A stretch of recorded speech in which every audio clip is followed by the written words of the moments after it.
Hello students, myself Rakesh Misra. This is very essential video for class 10th students because in this video lecture I will begin the revision of heredity and evolution chapter. In previous video lecture you have learned the full revision of our environment. Only I have left the long and short type question, but the important MCQs almost cover the long and short answer type question, and after the revision of MCQs, fill in the blanks, that is concepts basis question from the each and every lesson, from the lesson of our environment, from the lesson of heredity evolution, from reproduction and from life process. I will try to touch the long and short type questions, but you need to focus on the concepts basis question, that is 1 marks 2 marks, that ordinary may create the several problems in the students. So if your concept regarding the MCQs, fill in the blanks, short answer type, long answer type, that is assertion, region, true false is clear, that is 1 marks 2 marks question is clear, and concept basis question for the revision of our environment, for the revision of heredity and evolution, every essential concepts is clear, then I hope you can do the better in the for the long answer type question, for the short answer type question. So first of all you need to focus on the MCQs, that is concept basis question, that may create the problems of worry in your life. So first of all you need to focus on the concept basis question, and as like the previous video lecture, as like the our environment video, our environment revision, I have here selected for the for you from the heredity and evolution chapter the different kinds of MCQs, fill in the blanks, true and false questions that probably may ask in the examination, because these are actually selected question from the previous year, question. So you need to focus along with the video lecture and make the important notes along with the video lecture and their explanation. So without delay timing, let back over the board in order to understand the different kinds of MCQ. First, letter the fill in the blanks, true, false, assertion and reject. So now back over the MCQs. First questions, that is MCQs question from the heredity and evolution. As you all know, heredity and evolution chapter, the portion of evolution is totally eliminated from the session 2021. So without delay timing, let back over the MCQs. Only we revise the heredity portions, while all the evolution questions and the questions related to evolution are actually eliminated. So it is actually the selected question from the heredity and evolution that only ask in the examination, that only necessary for you. So let back over the question. Now back to MCQs question. MCQs type question is very essential for you because it almost consists the problems of worry. If you have any problems, it almost concept basis question. So let's talk about the MCQs first. A cross between tall pea plants, capital T, and a short pea plant, small t, resulted in progenies that were tall plants because tallness is the recessive traits, shortness is the dominant traits, height of pea plants is not governed by the genes T or T, that is capital T or small t, and tallness is the dominant traits. Listen, अब एक एक करके सारे points को मैं clear कर दूं और बता दूं. अब आप सबसे बड़ी चीज़ें ये देखें कि पूछ रहा है कि a cross between a tall pea plant and short pea plant result in progeny where all tall plants, because कह रहा है कि जो टाल पी प्लांट का अगर क्रॉस ड्वार्फ पी प्लांट से यानी कि शॉर्ट पी प्लांट से अगर क्रॉस करवा रहे हैं और सभी प्रोजेनी जो है टाल हो जा रहा है, यानी कि अगर आप टाल का क्रॉस, ठीक है, किससे करवा रहे हैं, शॉर्ट प्लांट से करवा रहे हैं, तो सब के सब क्या हो जा रहे हैं, टाल. क्यों भाई टाल हो जा रहा है? क्योंकि ये डोमिनेंट कैरेक्टर है. शॉर्ट जो है वो रिसेसिव कैरेक्टर है. प्योर होमोजाइगस टाल के लिए कैपिटल टी यूज करते हैं, और प्योर होमोजाइगस ड्वार्फ के लिए यानी शॉर्ट के लिए स्मॉल टी यूज करते हैं. ये टाल जरूर होगा, लेकिन ये genetically capital T small T वाला होगा. ये ऐसा क्यों होता है? बिकॉज टाल इज द डोमिनेंट कैरेक्टर्स, यानी tallness is the dominant traits. ठीक है, यानी ऑप्शन नंबर डी सही हो जाएगा. इसका ऑप्शन नंबर क्या हो जाएगा? इसका डी सही हो जाएगा. टालनेस इज द डोमिनेंट कैरेक्टर्स. बाकी टालनेस ये दे दिया रिसेसिव कैरेक्टर, जो गलत है. Shortness is the dominant characters, ये भी गलत है. ठीक है. Height of P plant not govern by capital T और स्मॉल टी, ये भी गलत है. ये कैपिटल टी ही डिसाइड कर देता है कि प्लांट्स की हाइट का क्या होगा. ये मेंडल्स का फर्स्ट लॉ है. ठीक है, एक मेंडल्स फर्स्ट लॉ क्या है? The law of dominance. According to that law each organisms has at least one dominant genes that may able to express in next generation। ठीक है, तो यहाँ पे आपका कॉन्सेप्ट आई थिंक क्लियर हो गया होगा। ये रूल अगर पूछेगा तो यही वाला, मेंडल्स का फर्स्ट लॉ पूछेगा तो यही वाला आप एक्सपेरिमेंट लिख देंगे। क्वेश्चन नंबर सेकंड पे आते हैं। सेकंड में क्या पूछ रहा है, the number of pairs of sex chromosomes in zygote of a human being is. देखो जाइगोट क्या होता है, जाइगोट में नंबर ऑफ क्रोमोसोम्स उतने ही होते हैं जितना कि मेन बॉडी में होते हैं। ठीक है, और मेन बॉडी में 46 क्रोमोसोम्स होते हैं, तो जाइगोट में भी 46 ही होंगे। ठीक है, जाइगोट क्या होता है बेटा, डिप्लॉयड होता है, यानी 2n होता है। हमारी मेन बॉडी क्या होती है, वो भी डिप्लॉयड होती है, यानी कि 2n होती है। यानी मेन बॉडी में 46 और जाइगोट में भी 46। अब 46 का कन्फ्यूगेशन करोगे, 46 को डिवाइड करोगे, तुमको क्या मिलेगा, 44 प्लस आइदर XX और 44 प्लस XY। ऐसा क्यों, अगर वो बॉयज़ है, अगर वो मेल है तो 44 प्लस XY, अगर वो फीमेल है तो 44 प्लस XX। ये फीमेल के लिए और ये मेल के लिए। ठीक है, किसके लिए, ये मेल के लिए। अब आपको ये जानना है कि इसमें से 44 क्या है और XX क्या है, या फिर XY क्या है। 44 तो दोनों में कॉमन है। XX and XY is called as sex chromosomes, that is known as sex chromosomes, and that decide the gender of baby. So the number of pairs of sex chromosomes, कितने pairs होते हैं, अगर वो female है तो भी एक pair, अगर वो मेल है तो भी एक पेयर।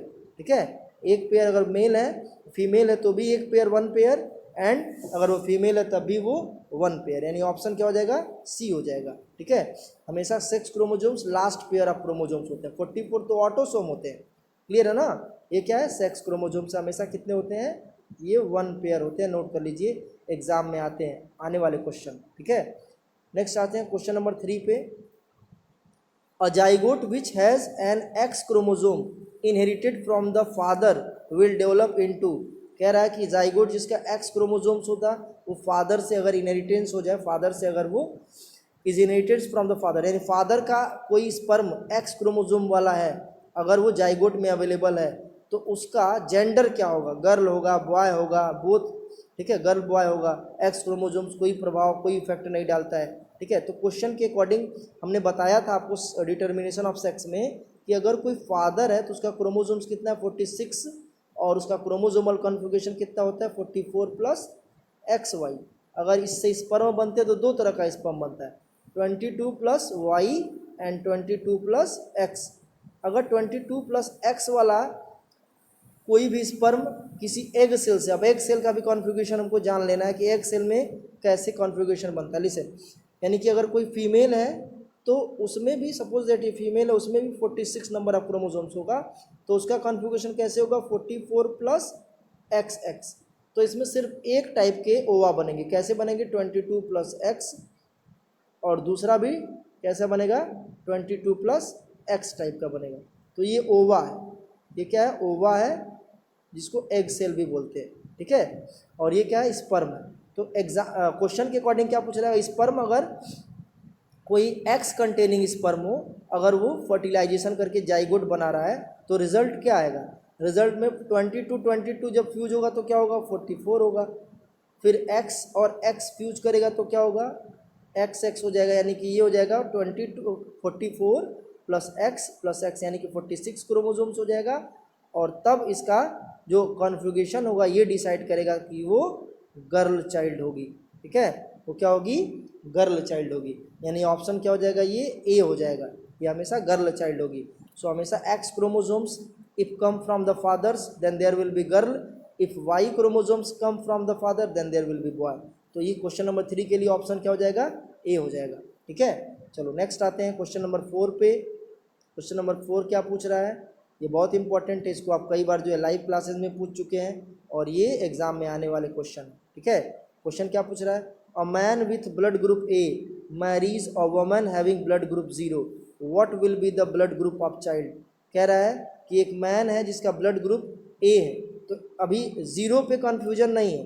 0 का जो कोई वुमन है, सपोज दैट कोई वुमन है जिसका ब्लड ग्रुप 0 है, तो उसके दोनों पे 0 0 होगा, A0 A0।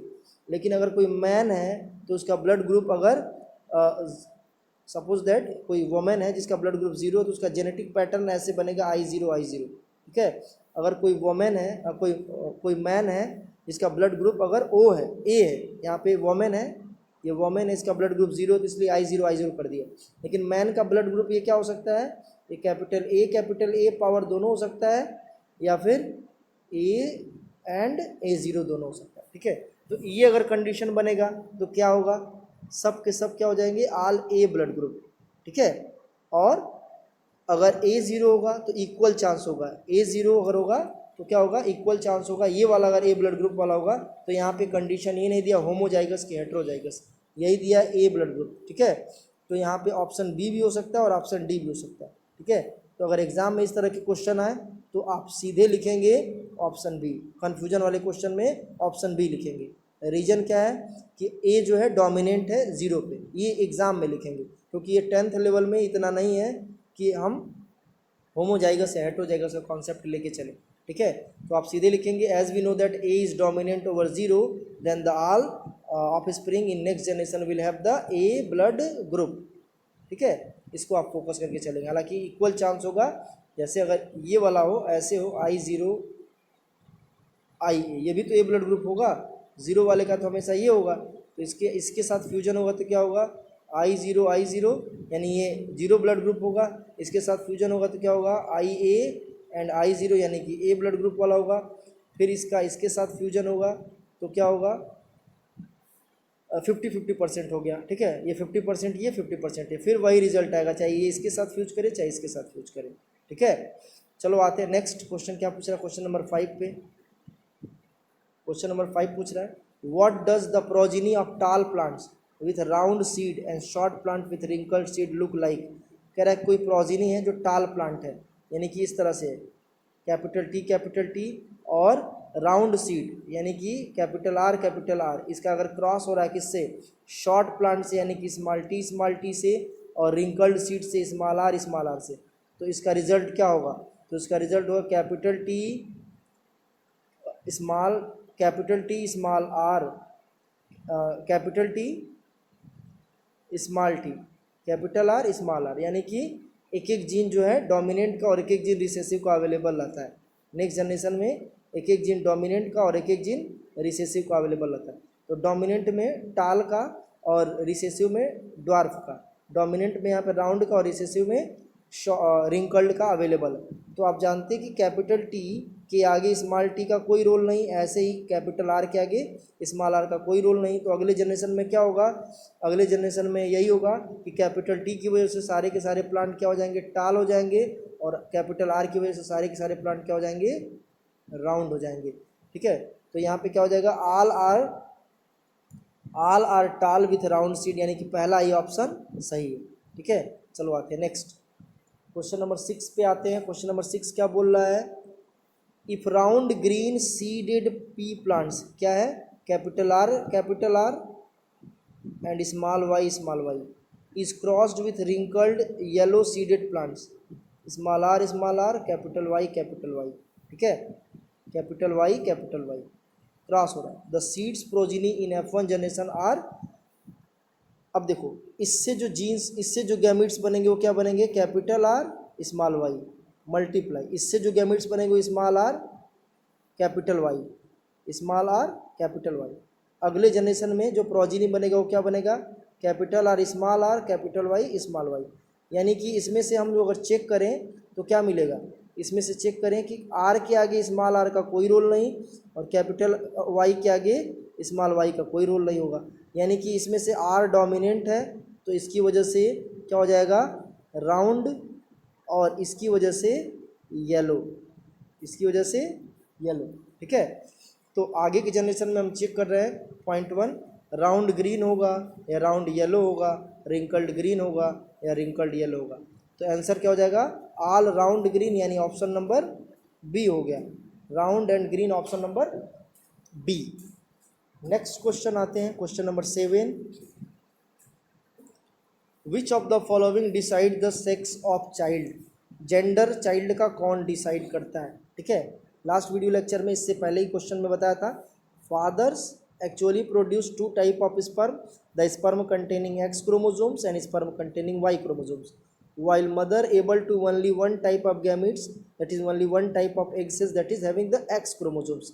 So if the father's sperm having the X chromosomes fused with the any egg cells, then there will be XX or the girl's child produced. If the father's Y chromosomes fuse with the any egg cells, then there will be XY and there will be the male. So actually the mother do not decide, actually the father decide whatever the gender in next generation.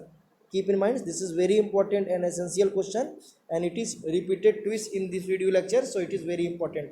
Make the star for the important questions. If you have any problems, then you can immediately ask me in the comment box or the live classes. So question is, which of the following decided the sex of child? Option 1, male gametes of sperm, female gametes that is ova, both sperm and ovum, and mother. Actually the male gamete that is sperm decide the gender of child. So option A is correct, while the next option doesn't matter about that. Now next question, question number 8. Question number 8 is the